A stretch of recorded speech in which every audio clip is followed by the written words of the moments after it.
আপনারা দেখতেই পাচ্ছেন দোগাছি খামারপাড়ায় বাস দুর্ঘটনা।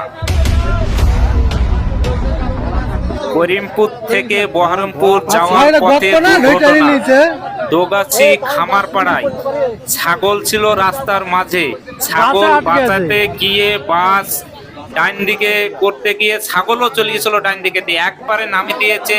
তারপর ওখানে একটা কাঁঠাল গাছ ছিল, কাঁঠাল গাছ তাল গাছে আটকে যায়, নাহলে প্যাসেঞ্জারের ক্ষয়ক্ষতি হতো। এখানে আসলে কি ঘটনাটা ঘটেছিল? এখানে বলা বলতে গেলে একটা রাস্তার মিডিলে ছাগল ছিল, ছাগলটা ডাইন দিকে চলে যায়, বাচ্চা ডাইন দিকে বেড়াতে যাই, ডাইন দিকে চেপে দেয় ড্রাইভার। তারপর ওখানে কাঁঠাল গাছে বেঁধে গেছে, নাহলে তো বাক্সাটাকেই খাদে পড়ে যেত বাসটা। হ্যাঁ, কাঁঠাল গাছটা ছিল বলে আর ভিজা মাটি যত ওইদিকে চেপেছে গাড়ি তত বসে গেছে, বুঝতে পারলেন তো? তো কোনো প্যাসেঞ্জারের ক্ষয়ক্ষতি হয়েছে? প্যাসেঞ্জারের ওই গাছের জন্য কোনো প্যাসেঞ্জারের ক্ষয়ক্ষতি হয়নি। এখানকার স্থানীয় মানুষরা সবাইকে উদ্ধার কাজ করেছে। এখানে বাসটা এখনো অনেকক্ষণ ধরে আছে, কোনো বাস উদ্ধার করার কাজ শুরু হয়নি।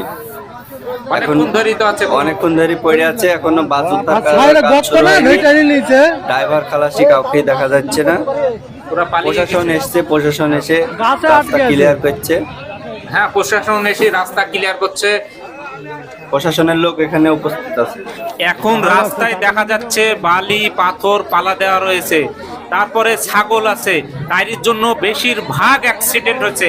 আপনাদের কাছে অনুরোধ করছি, রাস্তায় বালি পাথর রাখবেন না, প্লাস ছাগল বাড়িতে বেঁধে রাখুন। এই ছাগলের জন্য আজকে এই দুর্ঘটনাটা হয়েছে।